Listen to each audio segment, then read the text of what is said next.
एक सहाबी ने अपनी पत्नी से कहा, मैं नबी करीम को अपने घर दावत देना चाहता हूं। बीवी ने खुशी से इजाजत दी। सहाबी ने एक डंबा ज़ब्ह किया और खाना तैयार होने लगा। उनके दो बेटे भी घर में थे। बड़ा बेटा अपने छोटे भाई से कहने लगा, क्या तुम देखना चाहते हो कि अबा ने बकरी कैसे ज़ब्ह की? छोटा बोला, हाँ दिखाओ। बड़े ने छुरी उठाई और खेल ही खेल में भाई की गर्दन काट डाली।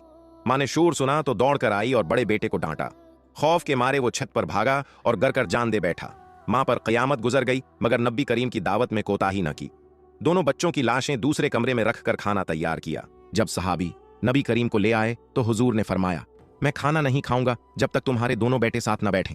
सहाबी ने अर्ज किया, या रसूल अल्लाह, दोनों तो फौत हो चुके हैं। आपने फरमाया, उनके जनाजे ले आओ। जनाजे लाए गए।